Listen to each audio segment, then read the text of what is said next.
Welcome to Coach Marino's Game Day show here at Jack's Sports Bar in Palmetto. I'm Brian Varnador, and I'm joined tonight by Ken Burton Jr. and Coach Dave Marino. Ken. Coach Marino, how about introducing your Impact Staff Leasing Impact Players of the Game? Well, we have our offense and defensive impact player, tight end, defensive end, the beast, the monster, Kevion Williams. And then to his right, roaming the back end on our defensive side of the ball, making plays, making hits, everything you ask him to do, special teams, it doesn't matter, impact player, Ellison Bradley, and then our leader, our captain, our quarterback, everybody's All-American, Xavier Williams. Thank you, Coach. All right, Coach Marino, let's get right to the action. Let's talk through some of the highlights from that November 15th Class 6A Region 3 semifinal game with the Port Charlotte Pirates. Due to some lagging on the broadcast, I think some of the plays are not complete, but let's kick it off with the first quarter highlights. Well, you know, we thought exactly what we were going to get, and that was a very confident Port Charlotte team coming in. You know, what teams are doing now is just trying to sky kick and take away our big return man, LeJante Wester. So, you know, we start off, you know, the way we wanted to, you know, getting positive yards. And, you know, Dravian's been, you know, outstanding all year. And so we got it in his hands early. Great defense on their part, you know, stuffing that run, but we get the face mask penalty. All right, and then able to get out on the perimeter, and that's what we wanted to do. We want to try to make everybody run sideline to sideline each and every week. And so, again, good decision there by Xavier not to force the pitch. Makes the good decision on the read. Looked like it was a good spot at first, but then we ended up having to go for it. It was 4th and inches. Like I said, it looked like it was a first down originally, but Xavier was able to get, you know, good push from the offensive line and then get us the first down. And then again, you always want to get it out to your playmakers quickly, and Xavier did a great job of that all night long. He was, I believe, he was 19 for 25. So it just goes to show you the efficiency he was in terms of delivering and distributing the ball. And there's another one, to, you know, Curtis Thomas, and you know when you have Curtis and LeJante, you know, unfortunately that was a little bit of a miscue there up front. We missed a block. Forced Xavier to pitch it early. It was a little bit on, you know, Sagel's back hip. All right, but, you know, that happens, and then you just got to lean on your defense to cover your back and pick up for you when things don't go well. And, again, you just see great push. You see a lot of gray jerseys in the backfield, which enables our back end to be able to cover guys and limit big plays. And that's what the defense did. Again, great pressure, whether it's Kevion or Quentin Rue or, you know, Floyd Dozier, Miles Ormsby. I mean, they're all rotating in there. Kendall Reynolds, they do an outstanding job. And Greg Walls, our defensive line coach, and Coach Brazelton do a great job rotating guys in. So, you know, force the punt. We don't get it, you know, exactly what we wanted. We wanted to get a return. We didn't get it. But, again, making teams run sideline to sideline, trying to use our athleticism out on the perimeter. So there's Bub starting off the drive for us. Good block out there, Coach. Yep, absolutely. And the guys have done that all year long. They've been so unselfish as receivers, the way they block for one another, and it's another example of it right there. Again, good ball by Xavier getting it out. First down, getting the chains moving. All right, so we're cranked up. The engine's rolling now. And, again, that's the potential we have. Little bit of a, you know, misfire there. You know, we tried to take it a little bit more toward the post. So we, you know, missed on that one, and that put us to where we wanted to play field position and try to pin them deep. You know, we probably could have went for it, but it was 4th and 10. So we wanted to pin them deep and, you know, give our defense a chance to make them and have to drive 80 yards and give our defense a chance to stop them. And Raphael just too good of a punt there. Yeah, if he could have dropped it inside the 10, that was ideally what we wanted to have happen. But big third down conversion right there. You know, it's a great job. All right, and then again on 4th down, you know, they like that quick kick, so we really didn't get a chance to get a return team in. All right, so offensively we come back out again. All right, get a nice pass, good scheme, good call to Curtis Thomas. All right, like I said, get that engine cranked up again, get us moving. All right. Here's another great ball by Xavier. Big throw, Coach. All right, long throw to the field. Great job, great arm strength by Xavier. All right, so we're there, we're rolling. Good hard run there by Robert. Gavin. Xavier coming in, trying to push. Yep, good push. But unfortunately, we conked out again and had to settle for the field goal. And, again, one of those nights, where we just haven't been able to click enough to finish the drives. And then, we haven't been able to get those field goals early on in the game when you'd like to get some momentum and get points on the board early. But, again, that's part of it. So defensively, we have to lean on them, and they rose to the challenge. They rose to the occasion. And so, just another great opportunity for our defense to showcase what they can do. But offensively, we need to get clicking, and we need to get clicking early this week. Yeah, really a turnover in the first quarter there, Coach, but really the defense steps up, and there's a 0-0 score at the end of the first. So now let's take it to the second quarter highlights. Again, always good pressure. A lot of Palmetto Tigers in the backfield with that front four. Quarterback was elusive. He was a tough kid, elusive, kept his eyes downfield. And he does a good job running their offense. So they're rolling a little bit here. They're moving the chains and getting us back on our heels. And so we need to lean on the defense a little bit here, and they come up with a big stop right there. Again, a host of Tigers.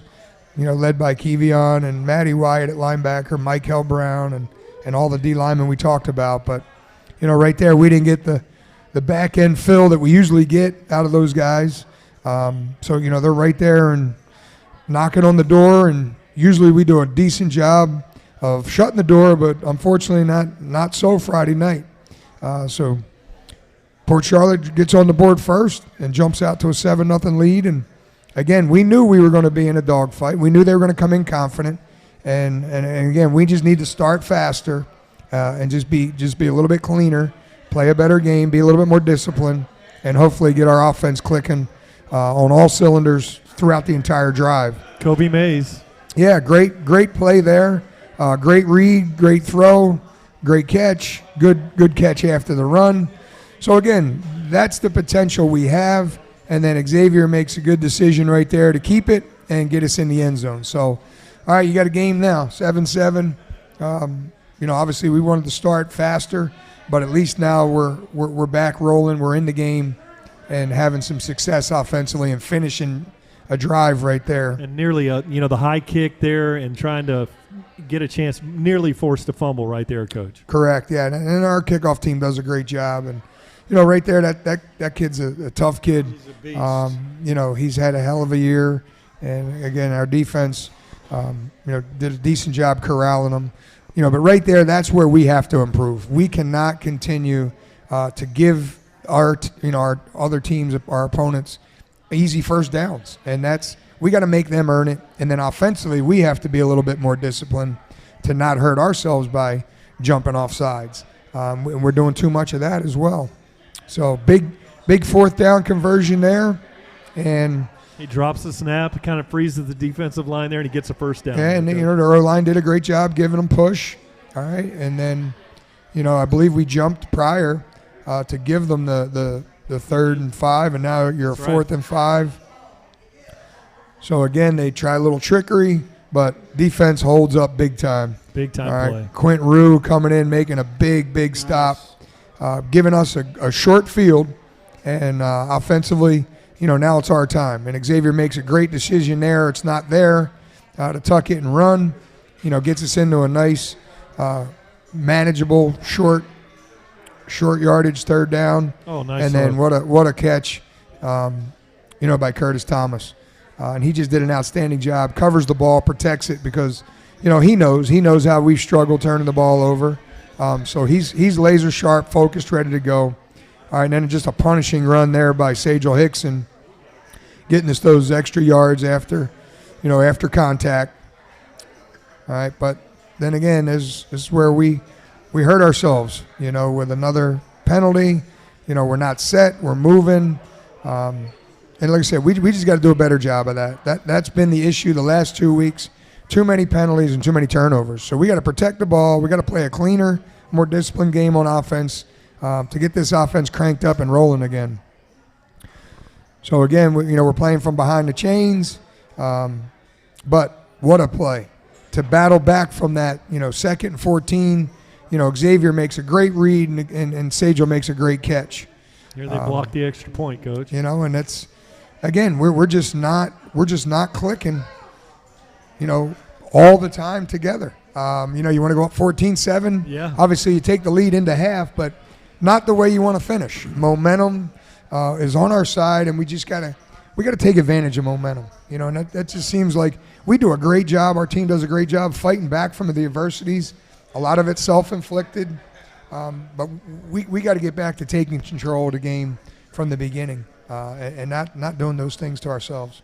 Yeah, so the halftime break, Palmetto leads Port Charlotte 13-10, and that point there on the blocked extra point, those things always seem to manage to come back and haunt you later on in the game. We'll pick that up later. But Ken, you've got some players there. I think the Impact Staff Leasing Players of the Game over there, Ken. Let's talk to them. All right, thank you, Brian.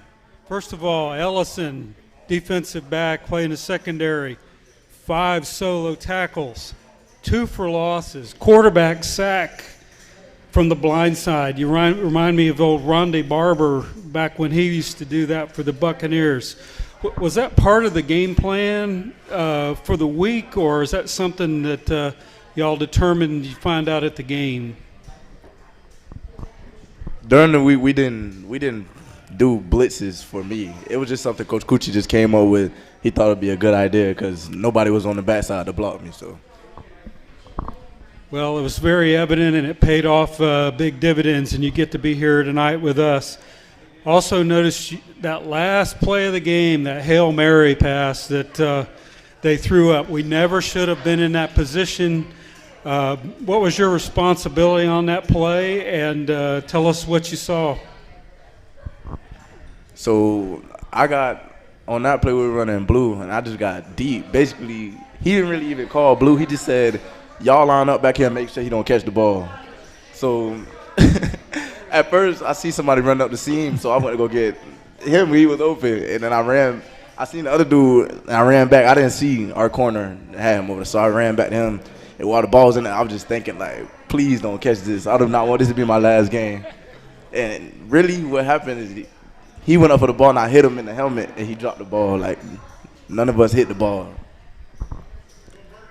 And you're still playing, and he's not. So you mission accomplished there. That was a very scary moment for us. Kevion, you've been a mainstay on that defensive line for us all year. Play an occasional tight end and made some great catches for us. You had your best game of the season, 3 tackles for losses and a sack. I went and looked at your stats for the year. What was it like chasing that crazy, shifty quarterback around all night? It was very crazy for real. He was moving a lot, but he was coming straight to me. Like, every time I see him, my eyes got big because I knew I could chase him down and get him. Yeah. And like we said, you occasionally get to play a little tight end for us, and you've been a dependable receiver. Which side of the ball do you really like? Do you like catching the ball and getting a little glory every once in a while, or making those sacks and tackles for losses? I actually like hitting people. I like catching the ball too, but I like hitting people. Talking from a true defensive player, liking hitting people. Xavier, what a difference in 2 games, buddy. Braden River, 4 for 21, 115 yards, and if you take out LeJonte's big play where he goes for 88, just 27 yards. But last week, 19 for 25, did it very quietly, 294 yards, 5 different receivers. What can you attribute for the better performance? Something that I say that contributes to the performance was all the practice we put in after the game. It started Saturday after the Friday game against Braden River. So it's preparation. You know, what coaches always say is forget, the past. We got to focus on the next game and take it one game at a time. And that's what we did. Unfortunately, that wasn't our best game against Braden River, but that Saturday was a whole Port Charlotte week. And from there to Friday night to the game ended, it was straight Port Charlotte work. So that's pretty much what contributes to it. He played so much. He played with so much more confidence and composure. Friday night against Port Charlotte, and a lot of that was the newness of the playoffs. And so, being a first-year starter, that was big for him to go through that learning experience, and the way he progressed throughout that Braden River game. We had all the faith and confidence in the world that he was going to play well against Port Charlotte. So Kobe Mays was your top receiver for the first time all year. What does he bring to the table as we move deeper into the playoffs? Say something nice about him. One thing that Kobe brings is a lot of character. If you were with us pregame, you see a whole different side of Kobe. You wouldn't see him, around school or something like that. He's a whole different character.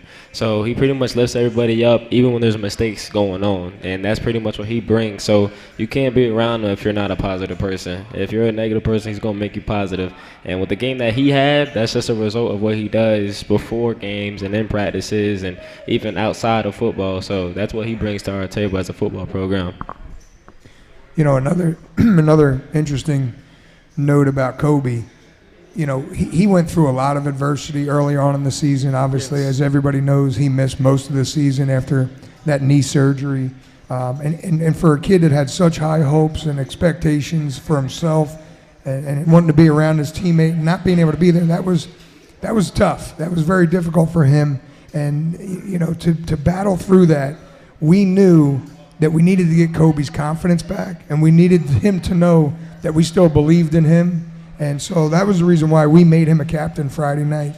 And we told him, you're still the same guy. And even though you missed games, you still can achieve all of what you want to achieve. Your goals are still out in front of you, and you're back with your teammates and your brothers. So, let's make the best of this night tonight against Port Charlotte and moving forward. And that was great to see him out there have the success that he did, and just a credit to his character and his perseverance through this most difficult time and season.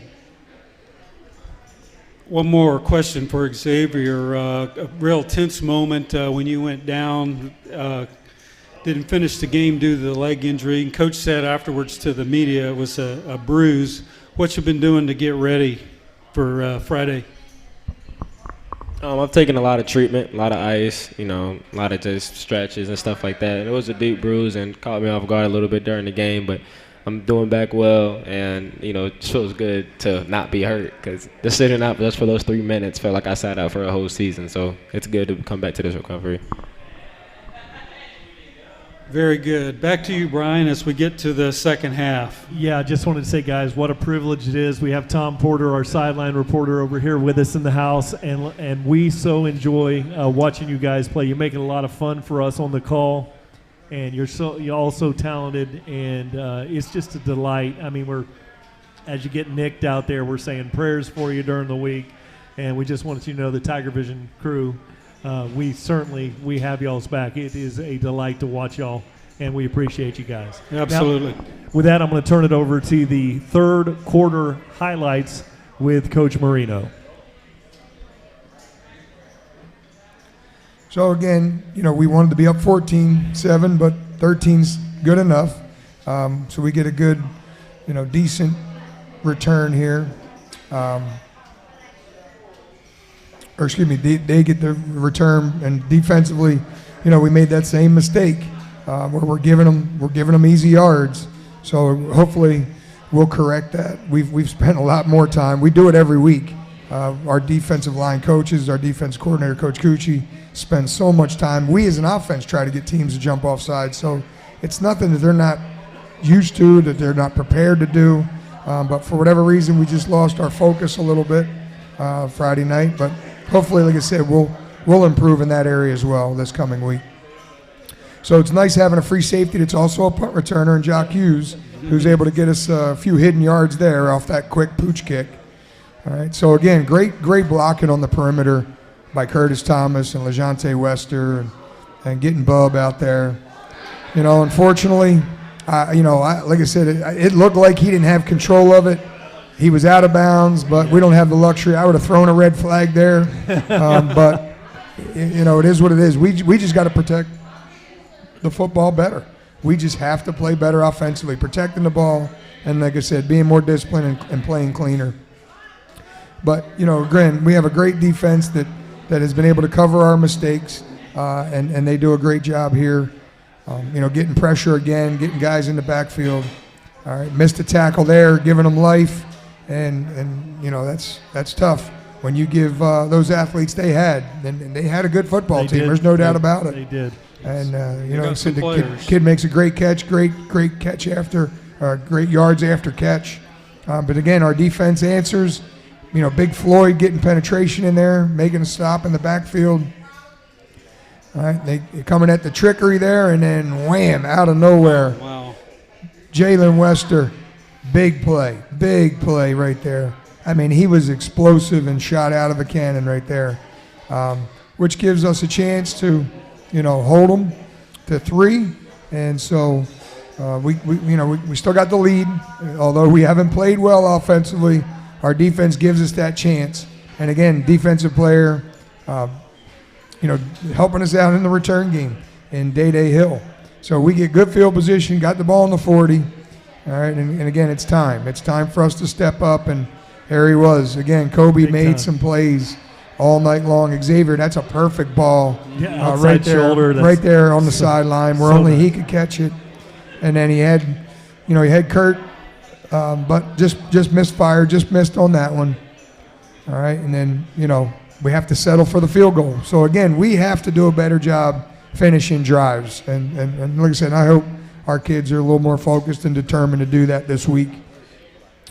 We like to pin people inside the 20. Raphael does a great job. He does his part, dropping it on the 2-yard line. But, again, Port Charlotte came in confident, and they came out fighting, and they weren't going to lay down. And so they get the big return there, getting themselves good field position. And now, you're asking your defense to come up big again. Good pursuit. Michael Brown, Matty Wyatt, Jalen Wester. They just do a good job inside and then on the perimeter. Again, Kendall Reynolds and Quentin Rue and Kevion Williams, and then the big push up the middle. Right there, he breaks out again. Again, we knew we were going to have our hands full. He's a big physical runner. And, we knew we weren't going to shut him down, but if we could at least corral him and control him a little bit. And, defensively they did that. Big 4th down here. They decide to pooch kick it. And again, so that's the advantage that they do to try to pin you deep. But, good thing it went in the end zone, got us on the 20. All right, again, great block out there by our receivers. Whether it's Kurt, whether it's LeJante, just giving our other receivers a chance to make plays. And, we just couldn't break that tackle. Missed assignment up front. So, good decision, though, by Xavier not to make a misread there or if they're covering it, to give them any chance for a bigger play there. So, I think that's where Xavier's done a decent, very good job. Where don't take a bad play and make it a worse play, and he does a great job when it's not there to tuck it and run and get us positive yards. So again, he's doing a great job managing our offense for us. Yeah, it's kind of nice for me. I don't have to wait to Saturdays to see some of those deep out routes that you normally see on Saturdays. He's able to throw all those routes, which makes it a lot of fun. But here at the end of the 3rd quarter, the Palmetto Tigers lead. A very tenuous lead there. Port Charlotte 16-10. So now let's break it into the 4th quarter highlights. Yeah, we knew as a staff, we knew Port Charlotte was going to come in and bring all the kind of fight and fire. And again, hopefully the kids are starting to realize that this is playoff football and it's not going to come easy. But again, hard running there by Sagel, getting us down in the gold zone again. and finally, capitalizing and scoring on that drive to give us a little bit more of a comfortable lead with 23-10, in the fourth quarter. And, our kids pride themselves as coaches. We work them and prepare them to win games in the fourth quarter. And so, again, we're right where we want to be. We have a lead in the fourth quarter, and we feel like we're better conditioned. We're better prepared to handle the rigors of a 48-minute knockdown, drag-out, heavyweight fight. And so, we feel good about that. But, this kid's tough. And good back. And he just kept coming, and he just kept coming. And our defense still standing in there, battling. Again, good pursuit, just can't get there. We're a step too slow. Safety Jock Hughes comes up. He's a load to carry. He's a load to take down. But they do a good job slowing them down, and then we get the miscue on their part and able to pin them back a little bit. So they get into the red zone and have a miscue there, and then they try to trickery, and that doesn't work. Great job by Ellison. Our defense staying home, doing their responsibilities. So again, perfect execution right there. And then pressure causing, him to have to throw it a little bit early, and our defense, great coverage on the back end. So again, going to the trickery, they try it, and it's just not there. So right now, this is where we worked hard this week. We got to do a better job. We told the kids we got to beat up the clock. Unfortunately, that drop right there. We didn't want to be too conservative and just run it 3 times. So we tried to throw them first down. The scheme was there, and unfortunately, Kobe had an outstanding game except for that one drop. And then, LeJonte's, he's got to be smarter than this. He knows he's got to go down. He can't can't go out of bounds because, basically we run 3 plays and we didn't even take 30 seconds, 40 seconds off the clock. So that's scary. That's not what we wanted to do. That's not our 4-minute offense. All you Tiger fans out there that are wondering what the heck are they doing? You need to we like I said, we didn't want to be overly conservative, so we threw on first down. He dropped it. That's going to happen. The second mistake, though, can happen. Yeah. We needed to chew up some clock on second down and then make them burn a timeout or at least chew up some clock, and then third down, run it again. And that was the plan. We were gonna throw it on first, try to get an easy first down, and then run it on second and third to at least get that clock going and milk that clock a little bit. Big tackle by Bradley there. Yeah. Huge in that point in the game. So again, they make it. They take a shot deep, and he drops it. We had good coverage, but we didn't make a play. They just dropped that ball, so that gave us a little bit of life. But again, they're going to keep fighting, and here they come. Again, the big back getting his yards. But man, what a big play right there. That's why he's sitting next to me right now. That's right. Defensive player of the week. That's a huge play right there. Stopping that momentum they had. So again, Jordan Renault and Floyd Dozier, all those guys. Oh, look at the pressure. Getting great pressure, and that's what happens. When you get a quarterback under pressure enough, they're going to throw some ill-advised passes, and we have the great players on the back end to make them pay for that. And again, Raekwon Crawford did an outstanding job. Again, Tiger fans, this was not part of the playbook. This is not part of our 4-minute offense. You're coaching 15, 16-year-old kids, and unfortunately, they're going to do things that you're just in shock of what are we doing? We love that guy, Coach. Yeah, and it's his heart, it's his passion. He's just always trying to do more. But at that point in the game, you don't have to do more. You just have to do what we need to do to beat that clock up. And like I said, the clock's the enemy in your 4-minute offense. And like I said, that was up 13 points with 3.5 minutes to go. That's not the play. That's not the time to try to get extra yardage. So look at that. Now, that was amazing. LeJonte was trying to get it across the plane there, set the ball down, and Kobe Mays picked it up. That was scary. But like I said, Sajel Hickson's going to learn from that mistake, and we've gone over it and over it again in practice just to make sure, that he knows in that situation that we got to win the game. And that's not the time to try to get more yards or make up for mistakes you may have made earlier on. And I love his passion and his fight, but just like I said, not the time, because now it gives them life. and here they go. They capitalize on it. Again, they finally hit the trick play, and now, we got ourselves a ball game. And so, obviously, the third time around for our 4-minute offense, our guys understood what we needed to do. It's a good thing right there. We got to do a better job on our hands team. We practice that every week. Yeah. And like I said, we were fortunate to get the ball at the 35, and now, now we're going to make them burn their timeouts. Now we know that we're just going to cover that ball up, 2 hands on it. Now we're in our 4-minute milk it mode, and so, the third time's a charm, right? So the third time running our 4-minute offense causes them to have to burn all their timeouts. Right. And like I said, now give them the ball back with very little time left. So this was good clock management here, knowing that they didn't have any more timeouts left. So we were able to milk it down, and then I was able to burn a timeout. Great snap, great kick. To make sure we were solid on the coverage. And not the greatest punt. No, not again. I think sometimes our kids are trying to give our fans a little bit more excitement. I guess, maybe the kids feel like, winning by 40, that's no fun for the fans. But, we gotta be careful. So again, the Hail Mary's just not there, and one more time, they Coach. get one more shot. And like I said, our defense, they do a great job. He should have been down right there. His knee was down, but.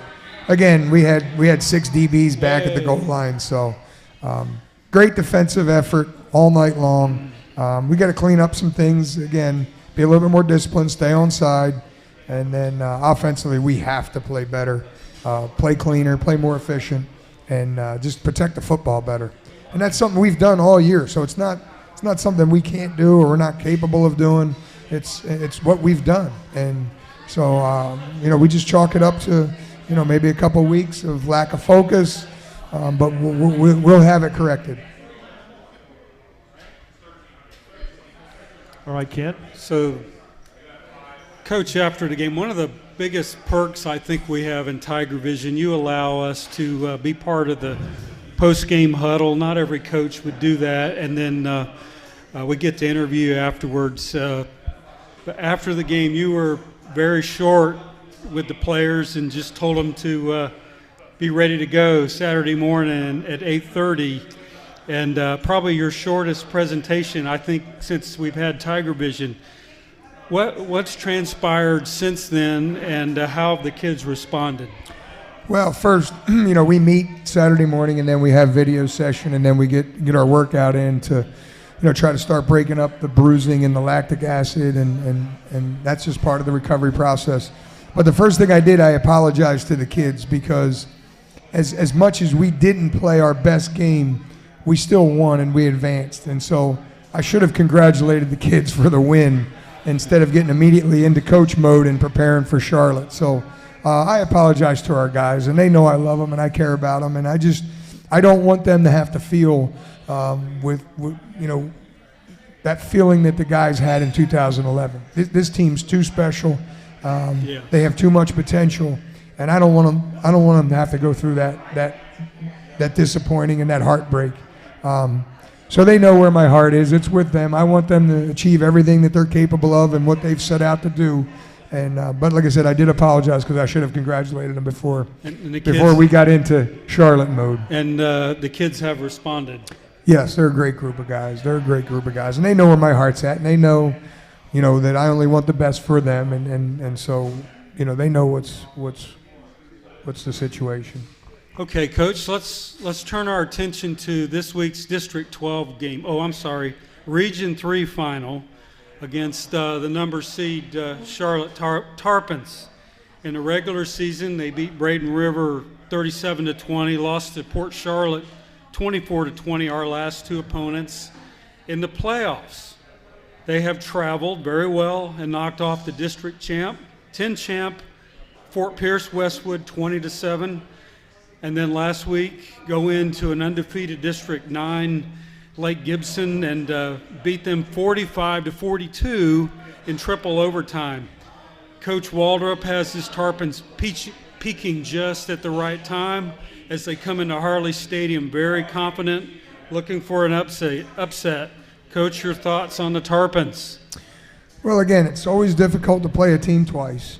But I think our kids have realized the potential we have. When we play our game, we're very, very difficult to beat. And so, hopefully the message has been sent. Hopefully the message has been received that they're going to come in confident, just like we knew Port Charlotte was going to come in confident after we didn't play well against Braden River. And we showed, Port Charlotte that, hey, we're not invincible, or, we're just like any other high school football team, or any college or NFL team. On any given Friday, Saturday, or Sunday, you can get beat. If you don't protect the football and you do a lot of things to hurt yourself, and you give a team a chance, you give a team life, then they're only going to continue to build on that confidence. So we know what we have to do, and we're confident that our kids are going to take that message to heart, take these first two games as learning experiences, and hopefully learn from them and get back to playing Tiger football that everybody's known for the first part, for the first 11 games of the season. Coach, I was thinking about how many, and Ken and I have talked about this, and Tom Porter, our sideline reporter, we've all talked about this. How many times do you get into a playoff situation scenario and you end up playing 3 opponents that you've already played in consecutive games? Now, Ken, by your recollection, It's never happened. okay, and Ken's usually very good about that, and I want to ask you a question. As we looked at the past, Coach, you went down to the Fishbowl, you played Charlotte down there, you had a 34-0 win, very great effort by the Palmetto Tiger team.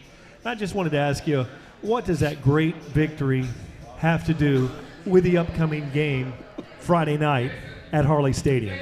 Well, absolutely nothing. What it should do is give our kids the confidence, and that was the message today. I think Charlotte's won 6 out of the last 12 regional championships they've played in. But I don't want that to scare our guys. Our guys should be confident in their abilities, but then again, they also should be on point that we cannot continue to play with fire.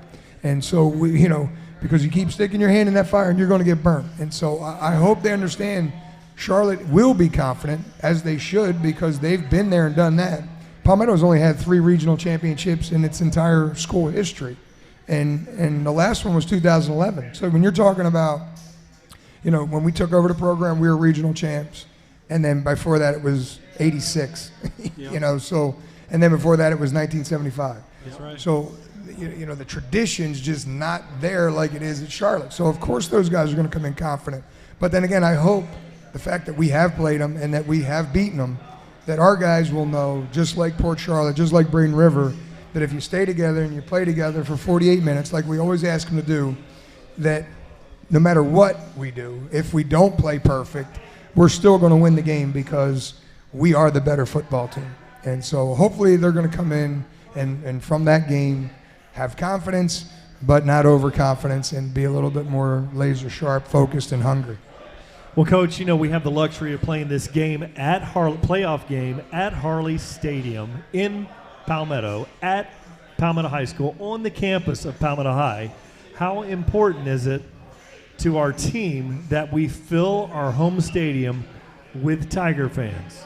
Absolutely. I mean, that's why you fight for that number 1 seed. That's why we've played such a difficult schedule.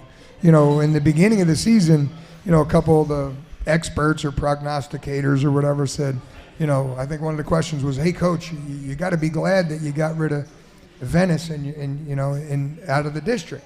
It's going to be a lot easier." I said, "Well, that's one way of looking at it." I said, "But we also lost Lakewood Ranch, Northport from the district, and we added Charlotte and Port Charlotte. So I don't know how easy our district. I don't know how easy our district was, as these prognosticators like to predict. Obviously, with 4 of us being in, and now the first 3 rounds, it's been all of our district representation. I think our district was pretty tough, but again, that's the reason why we played the out-of-district games that we did, to give yourself that number 1 seed and to have home field. So hopefully, the Tiger Den, the jungle will be packed with a raucous crowd. It'll make it difficult for Charlotte to have success, and hopefully our kids will feed off that. Yeah, and if you are a fan of great football and you live anywhere on the sun coast of Florida, we'd encourage you to come to the game this Friday night at Harley Stadium on the campus of Palmetto High School. You know, the kickoff is at 7:30, but we encourage everyone to arrive early and let's pack the stadium. There's nothing like, you know, I think about this, my own experience. I've seen so many Heisman with my own eyes at the stadium, and there's really nothing like being at the game. And Tiger fans, don't miss out on the opportunity to root for those home Palmetto Tigers and, you know, be able to tell your friends, hey, I was there at that game, you know, as we talk about this game, you know, 10, 15 years from now. So we want to thank everyone for watching Coach Marino's Game Day show here at Jack's Sports Bar, and we're featuring our TigerVision highlights in Palmetto Tigers here in Palmetto on this side of the river in Manatee County. Be there for the game Friday night at Harley Stadium, and we'll be there with the support coach. And we want to say once again, from our town, our community, it's all about one town, one team, and as Coach Orjan says, go Tigers.